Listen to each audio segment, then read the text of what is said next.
항상 대한민국에 정확하고 빠른 소식을 알리기 위한 시스코크입니다. 구독과 좋아요는 영상 제작에 큰 힘이 됩니다.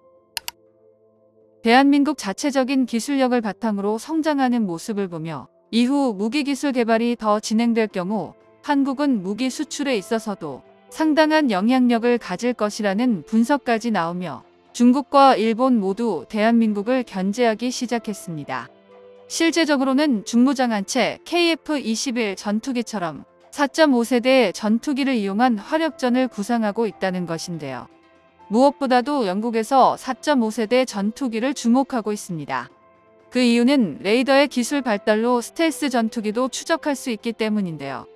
일각에서는 최근 군용기 운영 동향을 볼 때 한국산 KF-21 전투기가 F-35보다 좀 더 최신 트렌드에 가깝다고 판단하고 있습니다.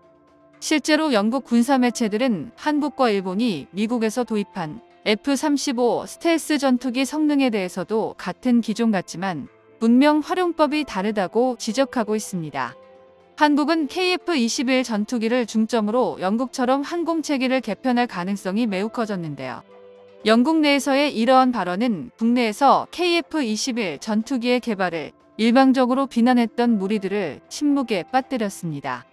현재 한국의 군사동맹 교류 관계를 맺고 있는 폴란드를 비롯해 영국의 국방장관도 대한민국 언론과의 인터뷰에서 구형 기체를 대체하기 위하여 F-35 말고도 KF-21 전투기의 도입 방안을 고려하고 있다고 밝히면서 KF-21에 대해 관심이 쏠리고 있습니다. 영국은 최근 중국의 대만 침공 위협에 대비하기 위해 공군의 전투기 능력을 강화할 계획을 추진 중인데요.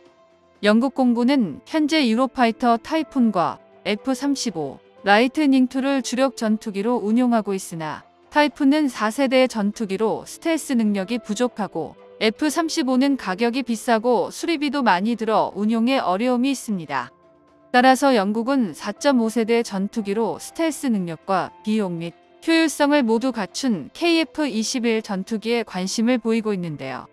KF-21은 A사 레이더, RF 제머, IRST 등의 첨단 전자장비를 국내 기술로 개발해 탑재하고 있죠.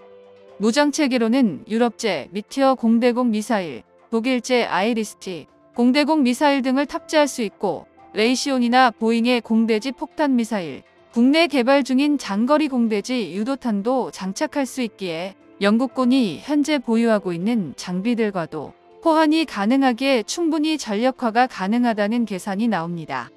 영국은 KF-21의 성능에 만족하고 있으나 최근 예상 가격이 900억에 못 미칠 것으로 분석되고 있지만 어디까지나 예상이며 추후 더 낮아질 가능성이 있기에 한국과의 수의 계약을 추진할 것으로 알려지고 있습니다.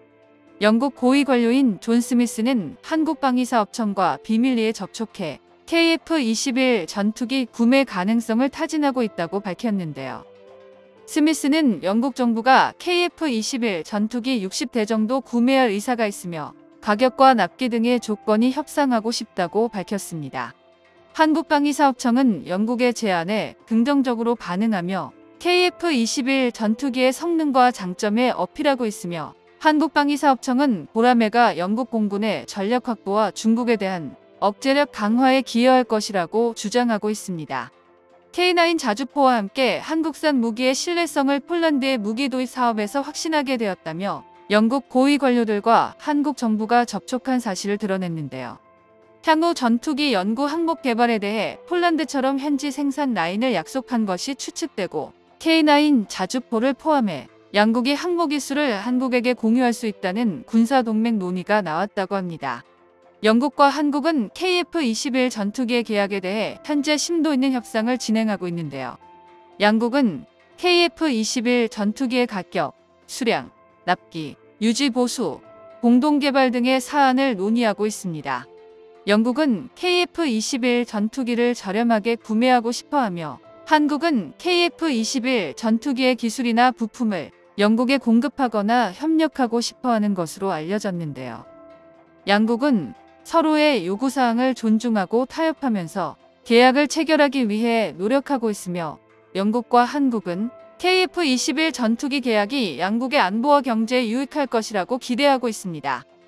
이러한 과정을 통해 KF-21 전투기는 다재다능한 외교적 카드가 될 수 있다는 점이 큰 장점으로 손꼽히고 있는데요.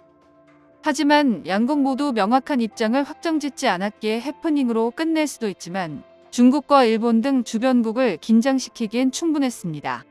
특히 일본과 중국은 대한민국의 성장에 견제하지 않을 수 없는데요. 두 국가들은 오랜 시간 많은 돈을 투자해 국내 규모를 늘려왔지만 한국이 급속도로 빠르게 이들을 따라잡는 모습에 당황하지 않을 수 없었습니다. 한국이 개발 중인 무인 전투기에 대해서도 깊은 우려를 드러냈던 이들이 양국의 차세대 전투기 사업까지도 한국이 차지할 수 있다는 소식은 이들을 더욱 긴장하게 만들었습니다. 이 소식이 퍼지면서 유럽의 주변 국가들은 놀라움을 감추지 못했다고 하는데요.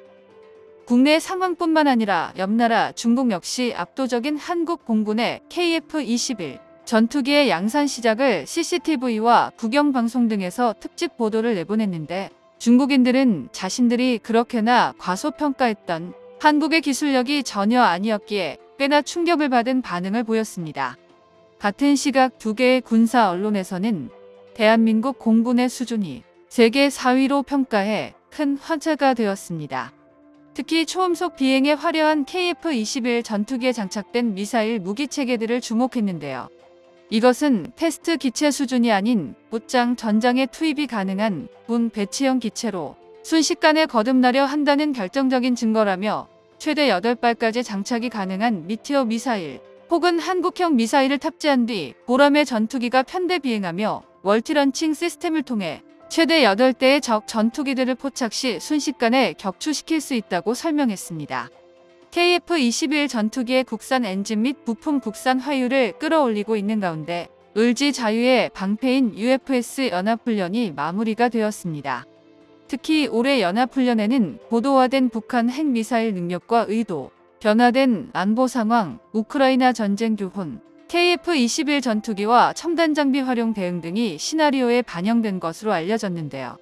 정부 관계자는 평시에 급박하게 전쟁 상태로 전환될 수 있는 시나리오와 앞으로 뒤바뀌게 될 첨단 무기들을 적용해 전쟁 수행체제로의 신속한 전시 전환 절차를 토대로 훈련했다고 전했습니다.